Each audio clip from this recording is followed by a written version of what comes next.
pourquoi pratiquer une activité physique régulière a un réel impact sur ton bien-être physique évidemment, mais aussi émotionnel et surtout ce qui nous intéresse dans mon univers, sur le plan énergétique.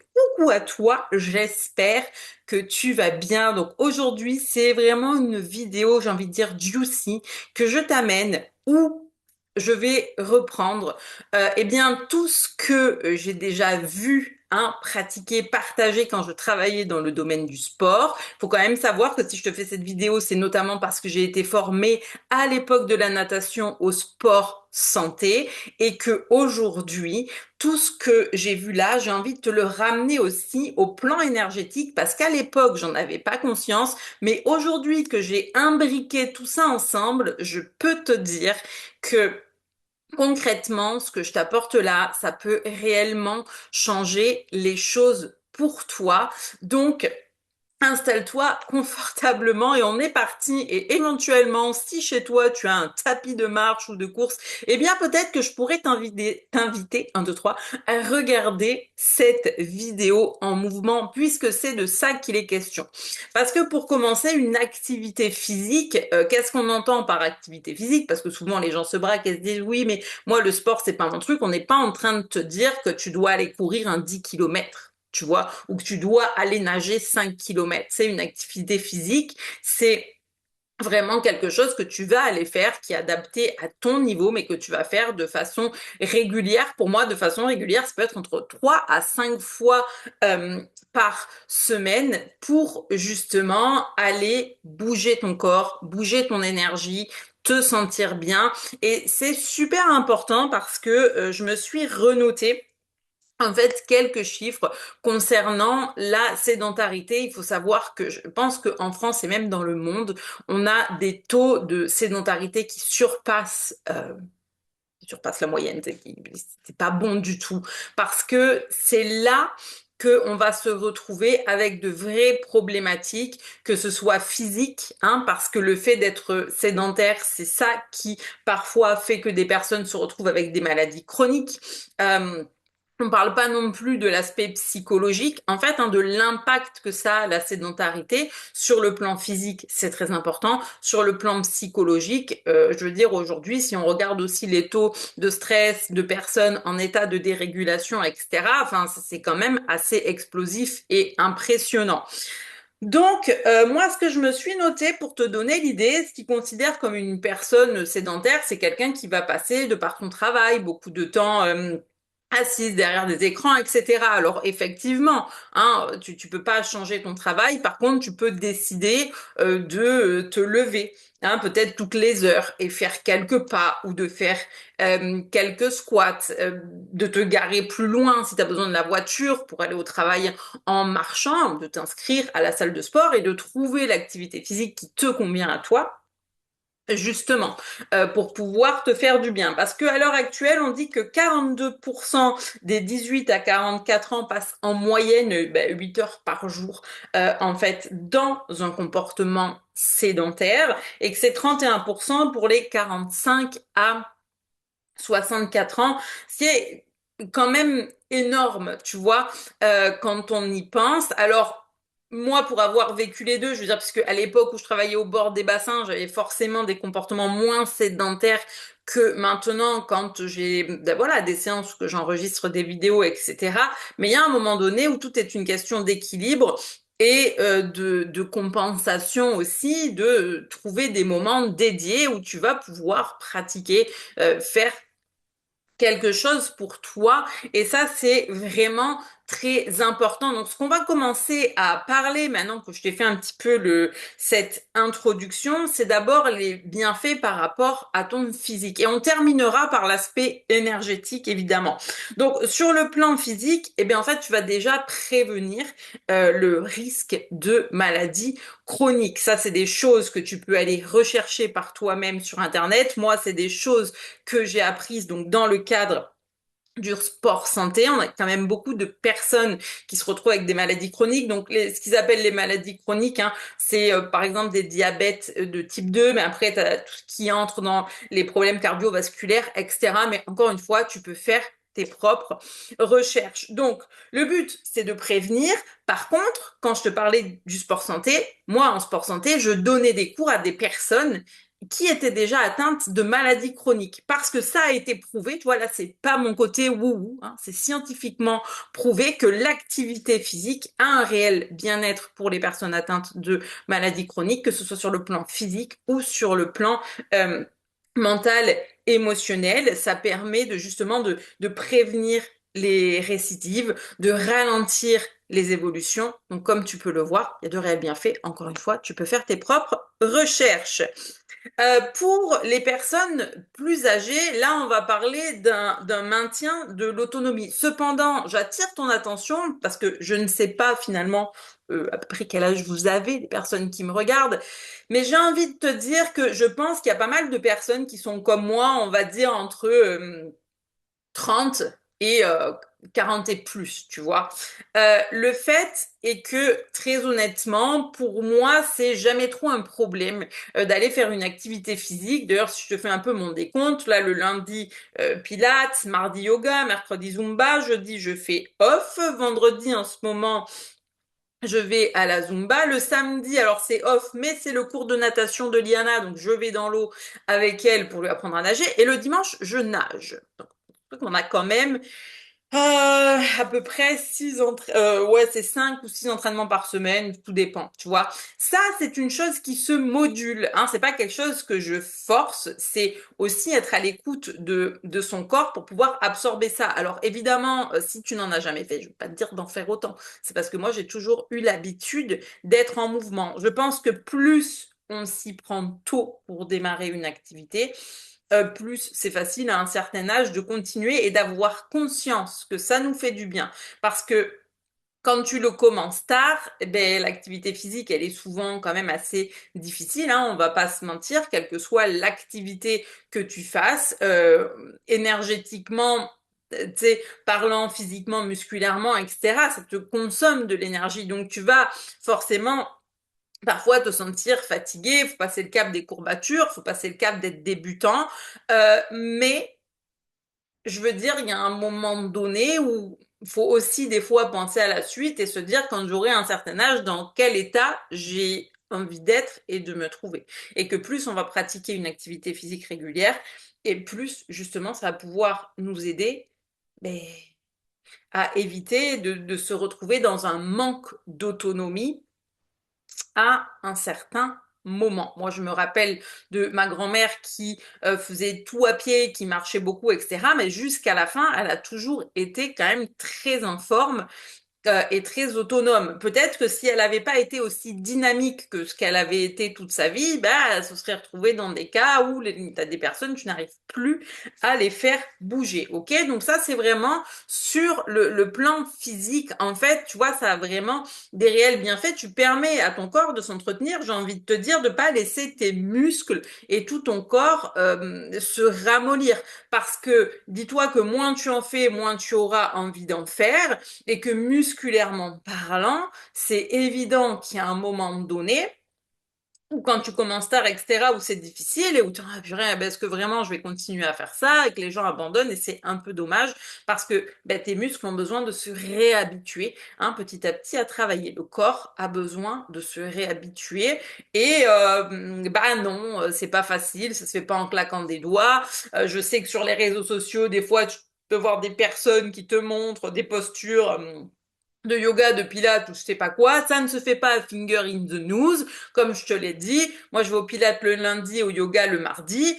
J'ai très peu de souplesse, c'est très difficile, mais pour autant, quand je vois les bienfaits que ça a, autant sur le plan physique que sur le plan mental, énergétique, etc., ben, tant pis si c'est difficile, hein, c'est important de continuer, hein, parce que j'ai l'impression que des fois, quand on parle d'activité physique, oui, de l'activité physique douce, alors évidemment, pour les personnes atteintes de maladies chroniques, là, on parle du sport santé, c'est des choses adaptées, mais pour des personnes en bonne santé qui y vont,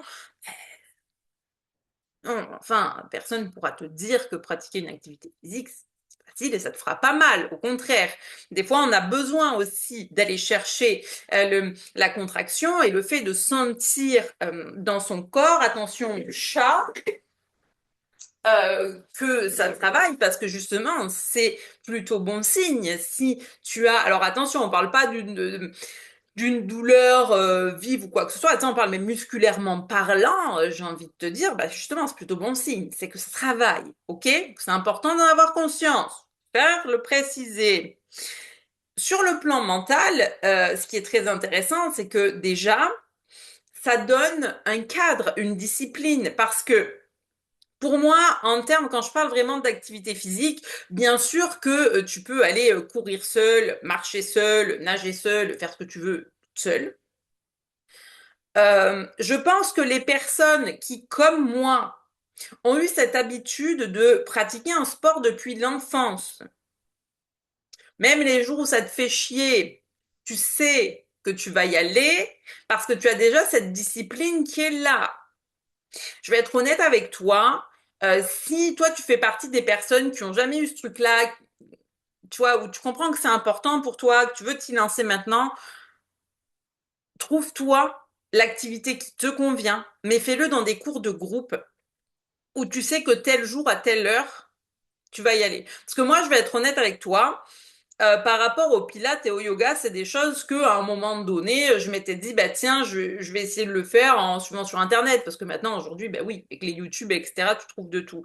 Sauf que déjà, t'as pas quelqu'un qui est là pour te corriger la posture et c'est super important. Et sauf qu'en fait, quand c'est quelque chose que t'as pas l'habitude de faire et qui va te faire travailler de façon différente, ben quelque part, c'est un peu plus facile de se dire, ah ben non, finalement, aujourd'hui, je le fais pas. Tu vois, moi, je sais que j'ai mon cours de pilates tous les lundis à 9h30 et le yoga le mardi à 9h30, et ben voilà, c'est tout, c'est comme ça, on y va. Après, encore une fois, on n'est pas non plus dans ce truc de toxicité ou tu vois de faire. C'est pas le but. Le but c'est aussi apprendre à écouter les besoins de ton corps. Moi, je sais que à certaines périodes de mon cycle, j'ai besoin de repos. Donc là, je me laisse au repos. Par contre, dans les périodes comme là, c'est en ce moment, dans certaines phases où j'ai vraiment l'énergie pour le faire, là, je vais y aller parce qu'il y a vraiment un réel besoin physique, mental et énergétique. D'accord? Parce que mentalement, encore une fois, ça met un cadre. Ça met un cadre. On a besoin de cadre. Je veux dire, oui, on va tous prôner la liberté, le machin. Oui, ok, mais quand tu as trop de liberté, ça tue la liberté aussi et tu finis vite par t'y perdre. Je pense que tout a besoin d'être équilibré. Pratiquer une activité physique, ça te pousse à la discipline, ça te pousse à mettre un cadre. D'un autre côté, ça te permet, toujours sur le plan mental et émotionnel, de, en fait, aller cultiver des émotions positives. Et pourquoi c'est important? Parce que le fait de te dire, bah tiens, aujourd'hui, tu sais, je vais y aller, oui, c'était dur, mais de voir des progrès visibles et tangibles au fil des séances qui s'installent, tu vois, en fait, ça crée des émotions positives et quelque chose qui te dynamise. Et ça, quand tu es capable derrière de le retranscrire à d'autres choses, moi, je trouve que justement, quand tu as appris dans le sport quelque part un petit peu à te dépasser, à voir que tu es capable de faire certaines choses, à progresser, etc., ben, ça veut pas dire que si tu dois aller postuler à un nouvel endroit ou lancer ton entreprise ou monter sur une scène ou avoir un entretien ou ce que tu veux, ça veut pas dire que tu auras plus du tout peur. Mais par contre, ton corps et ton cerveau sont entraînés en fait, à vivre déjà des contractions, donc de façon différente, oui, mais ils sont entraînés à le faire. Et comme tu es entraîné à le faire, tu vas forcément être, c'est comme beaucoup moins sur la retenue. Moi, je me rappelle qu'on m'a souvent dit, ah oui, mais toi, t'as de la chance pour les oraux, les choses comme ça, t'es pas stressée. Mais c'est pas que j'étais pas stressée. Oui, je vivais du stress quand j'avais un entretien ou des choses comme ça, mais tellement l'habitude de me travailler et de me pousser à me dire, ok, ben, la semaine dernière, j'ai réussi ça et aujourd'hui, je fais un pas de plus pour aller faire ça, tu vois, j'en sais rien, moi, par exemple, tu fais une série en natation, une semaine, la série, c'est 8 fois 50, et ben la semaine d'après, tu arrives à en rajouter deux de plus, tu vois, ben t'es content parce que tu te dis, ah ben tiens, là, j'avais réussi à arriver à 8 et c'était difficile, et là j'ai réussi à 10. Donc en fait, comme tu te rends compte que tu es capable de faire des choses où tu as l'impression que tu vas pas y arriver, mais que finalement oui, ben automatiquement, ce côté mental-là, ça crée un chemin en fait neuronal dans ton cerveau. Tu sais, ça lui crée des connectiques où même si ça fait peur et où même si c'est difficile, ça il a en tête, oui mais je suis capable. Donc ok j'ai peur, ok je suis stressée, mais je suis capable. Donc, forcément, l'approche va être complètement différente. OK? Jusque-là, tu me suis. Maintenant, j'avais envie d'en venir, du coup, sur l'aspect énergétique. Parce que là, tu vas me dire, OK, mais sur le plan spirituel et des énergies, qu'est-ce que ça fait? Il faut comprendre que tout est en symbiose, ok? On est un être de chair, de sang, matériel, on est un être de matière, mais aussi, on est aussi un être d'énergie, un être spirituel. L'énergie, elle, de quoi? Elle a besoin. Eh ben, tout comme ton corps, elle a besoin de mouvement. L'énergie n'aime pas la sédentarité. Pourquoi? Parce que en fait, quand tu restes trop longtemps justement dans ces positions assises, à rien faire, etc. Alors pire que tout, c'était chez toi, tu rumines. Le fait de ruminer, donc crée des émotions négatives, des ressentis négatifs dans le corps, et c'est ça qui va créer les amas d'énergie que derrière, tu vois, on travaille en soins énergétiques pour dégager. Mais le fait est que ton énergie, pour moi, un soin énergétique, je veux dire, il y a des personnes qui n'en font jamais, ce n'a pas forcément de caractère obligatoire. Mais l'entretien énergétique, c'est quelque chose que tu peux faire dans ton quotidien en ayant conscience que l'énergie, elle est comme ton corps en fait. Elle a besoin de bouger, elle a besoin de mouvement. Et à travers l'activité physique, qu'est-ce qui se passe? Tu remets du mouvement dans ton corps, tu remets du mouvement dans tes énergies, donc tu libères ce qui est trop lourd et ça va créer de l'espace, créer de la place à l'intérieur de toi, parce qu'encore une fois, les énergies, c'est comme un placard. Si j'entasse, au bout d'un moment, c'est le trop-plein. Qu'est-ce qui se passe quand il y a un trop-plein énergétique? Bah, tu peux avoir beaucoup de fatigue physique, beaucoup de fatigue mentale, tu peux péter un plomb, t'as envie de tout envoyer bouler. Bref, c'est une surcharge. De toute façon, du moment qu'il y a une surcharge émotionnelle, il y a forcément une surcharge énergétique. C'est pour ça que tout étant interconnecté, bah, quand tu fais en conscience le fait de travailler consciemment sur ton plan physique, de poser des intentions, on va y venir après, bah, ça va avoir encore plus d'impact, en fait, ce que tu fais. Mais vivre, c'est ça qui est spirituel. Tu vois? Parce que tu pourrais te dire, ah bah oui, non, mais moi, je vais pas pratiquer une activité physique, laisse tomber ça, de quoi, pour travailler sur mes énergies, je vais plutôt méditer. Oui, mais c'est bien de méditer, mais si tu es déjà sédentaire, moi, je préfère que tu ailles bouger. Hein, quitte à faire, une fois que tu as bougé 5 minutes de petite méditation ou de cohérence cardiaque, mais s'il te plaît, bouge. Pitié. Par pitié. Tu vois?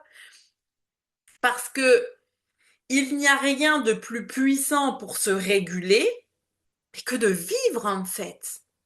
Parce que c'est ça la clé.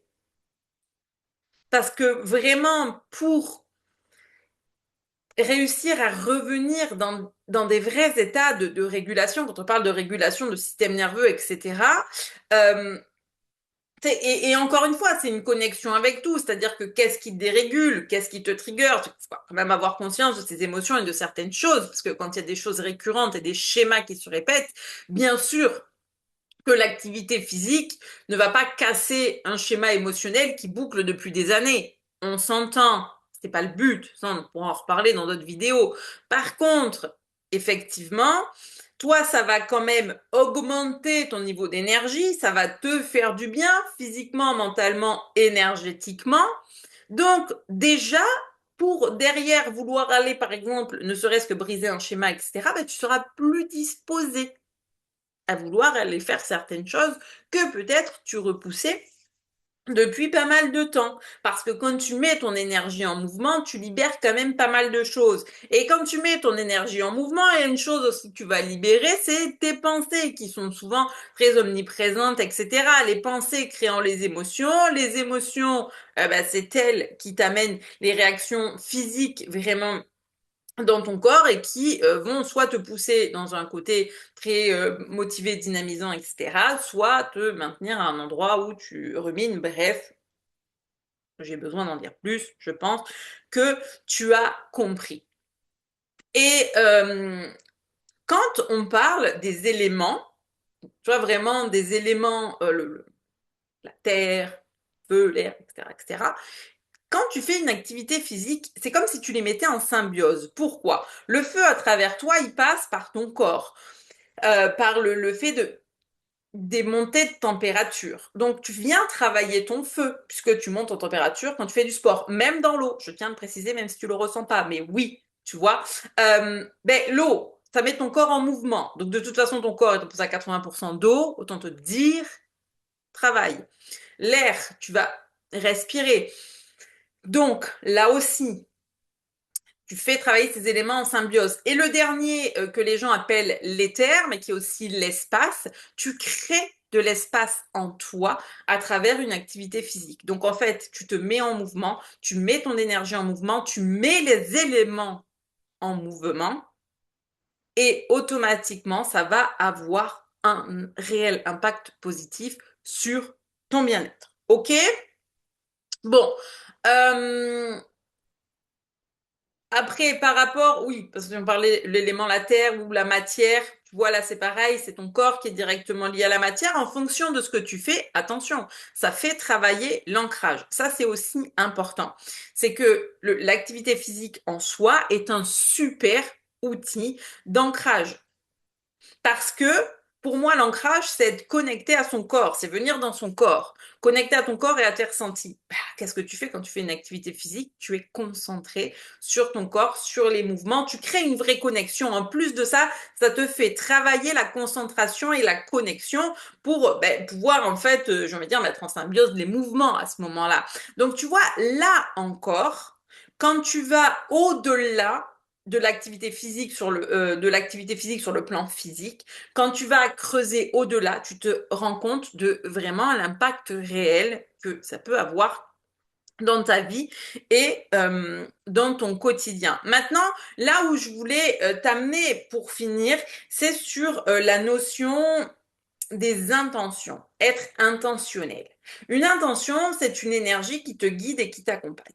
Mais quand tu vas pratiquer une activité physique et que tu vas vraiment poser une intention, cette énergie va t'accompagner. Je sais que moi, par exemple, ce matin, j'avais le Pilate et vraiment, l'intention, c'était vraiment d'aller chercher cette concentration et cette connexion au corps pour pouvoir bien me placer, bien être dans les postures, bien dans les ressentis. Et c'est vrai que, eh bien, par rapport à certaines séances, tu vois, je me sentais beaucoup plus ancrée, beaucoup plus présente.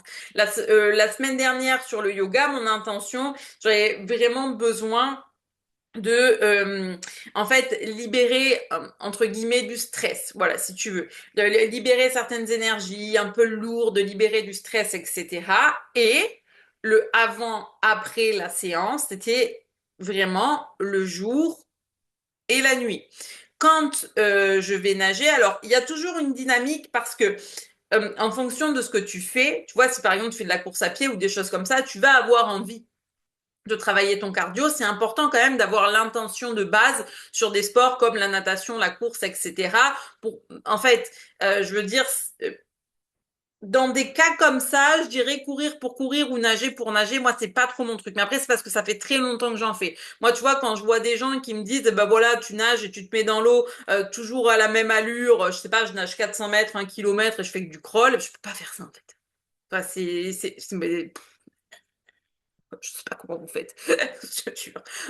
Moi, il y a quand même besoin sur ce sport en particulier d'avoir une vraie construction de séance et des points clés. Donc là aussi, c'est être très intentionnel sur ce qu'on veut faire. Mais après, au-delà de ça, c'est pour moi sur ce que l'eau m'apporte. Ok?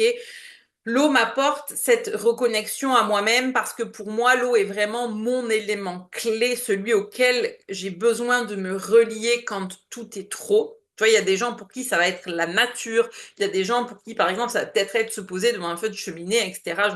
Moi, c'est vraiment cet élément clé, c'est l'eau. J'ai besoin de l'eau. Donc, de me sentir en connexion, de me sentir portée, parce que tu as cette notion de soutien, vu que l'eau te fait flotter, d'avoir cette sensation d'être porté par l'eau, porté par la vie. Tu vois, ça va loin, en fait. En gros, tu te dis, de la natation, quand tu connais un petit peu le sens énergétique de l'eau, tu peux aller tellement loin dans le process et vivre une transformation intérieure qui est encore plus bénéfique que juste nager sans conscience, tu vois. Moi, c'est ça que j'aime dans mon univers, c'est de mettre beaucoup plus de conscience sur ce qu'on fait dans la matière pour avoir vraiment ces ressentis mais réels et tangibles, tu vois, voilà, ok, j'ai travaillé en symbiose avec tout mon être parce que c'est ça que je viens expérimenter ici aussi, c'est être en symbiose dans mon immensité, dans tout qui je suis, que ce soit l'être plus spirituel ou l'être plus matériel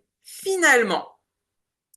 Donc, pour moi, c'est quand même essentiel de vraiment te questionner, maintenant poser une intention. Tu vas me dire, bah, comment je fais? Bah, juste, on en revient toujours à intégrer aussi des phases de ralentissement dans ton quotidien pour prendre toujours un temps pour t'observer. Et quand tu prends un temps pour venir observer ton corps, ses ressentis, que ce soit avec une petite méditation, une respiration, peu importe, mais en tout cas un moment de silence intérieur, c'est là que tu vas pouvoir déterminer comment je me sens aujourd'hui et de quoi ai-je besoin. Parce que sans répondre à ces questions, tu peux faire une activité physique pour faire une activité physique, mais c'est un peu dommage.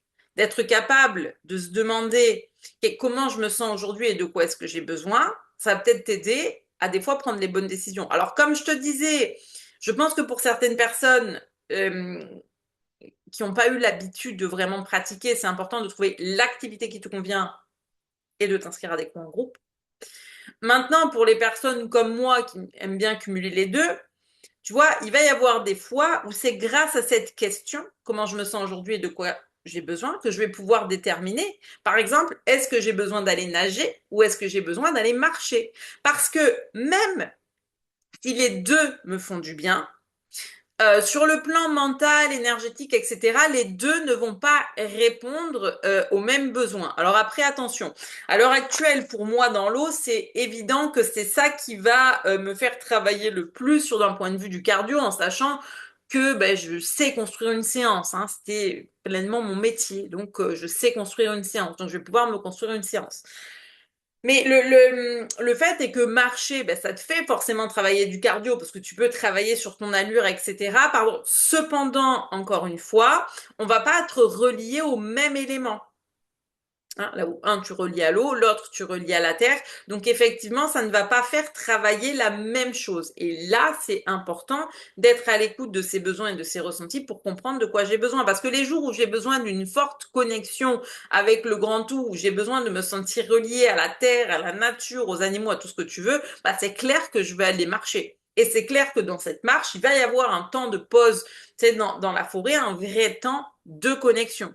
Mais les jours où je me sens vraiment en surcharge émotionnelle, que je sens que ça bouillonne à l'intérieur, que j'ai comme un trop plein d'énergie, que ça part en tous les sens, là je le sais, là faut que j'aille dans l'eau. Là il n'y a rien d'autre que l'eau qui peut me sauver et sauver les gens qui vivent avec moi une potentielle très mauvaise humeur. J'en ai conscience. Donc, tu vois, c'est ça en fait. C'est que on en revient toujours au fait d'apprendre à comprendre son corps. Ton corps, c'est ta boussole intérieure. Donc, quand tu vas lui offrir de l'activité physique, parce que je trouve que l'activité physique, c'est un cadeau que tu fais à ton corps, quand tu lui offres ça et que tu le fais en conscience, intentionnellement et en ayant compris de quoi il a besoin, tu verras que l'impact dont je te parlais au début, va être encore plus décuplé. Donc, maintenant, ce que je voulais te dire, c'est que si pour toi, justement, tu as l'impression que parfois tu es souvent en surcharge émotionnelle, que tu es quelqu'un, tu vois, que tu es un peu comme moi, que tu as des grands rêves, tu as des grands projets, des grands objectifs, mais où justement, tu as du mal à te structurer, tu as du mal à avancer, voilà. Et t'en as marre de tourner en rond, Concrètement, mon accompagnement ancré et souveraine, il est fait pour toi parce que ensemble, on travaille à partir de toi, de tes énergies et des besoins de ton corps. Alors oui, aujourd'hui, effectivement, le retour au corps, te proposer d'aller bouger, de faire des activités physiques, etc. Mais comme, voilà, ça en fait partie. Ne me demande pas de te donner des postures de yoga, je pourrais pas le faire. En revanche, si tu es quelqu'un qui nage et qui aime nager, oui, inclure dedans des plans de natation, ça me fera plaisir. Je suis à même de le faire. Donc voilà. Voilà, préciser pour les personnes qui aiment ça la natation et qui ont envie de progresser, on peut l'inclure tout à fait dans cet accompagnement parce que le but de l'accompagnement, c'est qu'il est sur mesure pour toi, pour te permettre d'avancer et d'évoluer. Mais pour moi, je sais qu'aujourd'hui, tout a besoin de s'imbriquer. C'est-à-dire que à la fois travailler en symbiose avec son corps et l'utiliser comme une boussole, c'est avoir conscience de ce que tu ressens, avoir conscience de tes émotions et de quels sentiments elles font naître en toi, avoir conscience des schémas qui te limitent et qu'on puisse avancer dessus. Mais c'est avoir conscience de tes énergies et de comment travailler tes énergies. Tu vois, et pour moi, on ne peut en fait, je pense qu'aujourd'hui, on en arrive à un point où on ne peut plus juste se contenter de dire je travaille sur le plan émotionnel, je travaille sur le plan physique, je travaille sur le plan X, Y, Z, quand on sait que de toute façon, en tant qu'être complet et entier, tout est interconnecté. Donc, c'est apprendre à tout mettre ensemble pour avancer de ton point A à un point B. C'est quoi pour toi ton point A, ton point B? Est-ce que tu es quelqu'un qui vit des surcharges émotionnelles, qui est tout le temps débordé par ses émotions, ses sentiments, etc. et tu as envie d'apprendre à mieux te réguler pour arrêter d'être en réaction constamment avec tes émotions? Ou est-ce que tu es quelqu'un qui a un objectif clair, par exemple, postuler à un nouvel endroit, lancer ton entreprise, obtenir un diplôme quel qu'il soit, et que tu as besoin de travailler à la fois sur le plan mental, mais aussi en corrélation avec ton corps et ton physique pour te permettre, voilà, de booster, de renforcer ta confiance en toi, en tes capacités et d'avancer sur ton chemin. Le but, ce sera toujours dans mes accompagnements, d'avancer sur ton chemin à ton rythme. On n'est pas là pour faire accélérer parce qu'il faut que ça aille plus vite. C'est j'apprends à me comprendre, à m'écouter et j'avance à mon rythme sur ce qui est juste pour moi. Hein, on va chercher ce qui est juste pour toi, qu'est-ce qui te parle à toi et on met des actions concrètes en place pour t'amener encore une fois de ton point A à ton point B. Donc ça, si ça t'intéresse, je t'invite à m'envoyer un petit message pour qu'on puisse échanger. Il y a un appel de découverte qui est complètement offert et le but c'est vraiment qu'on fasse le point sur où tu en es, quels sont tes besoins et qu'on soit vraiment sûr que ce soit cet accompagnement qui te corresponde parce que c'est un accompagnement euh, en fait, tu as le choix de la durée, c'est entre 3 à 6 mois, mais c'est pas un accompagnement que je propose comme une séance de guidance ou de coaching d'une heure et demie. Là, on part vraiment sur un cursus qui est plus long pour justement t'amener de ton point A à ton point B, comme on le ferait dans un objectif sportif, sauf que là, on est sur des objectifs personnels. Donc, j'espère que cette vidéo t'aura plu. Si tu as des questions, n'hésite pas à venir m'en parler en message privé. En attendant, pense 1, 2, 3 à t'abonner pour ne rater aucune des nouvelles vidéos. Puis, si tu as aimé, tu peux laisser des étoiles, un j'aime et partager ce message autour de toi aux personnes que ça peut justement toucher, éveiller. C'est aussi comme ça qu'on crée ces égrégores de lumière. Et sur ce, je te souhaite une magnifique journée.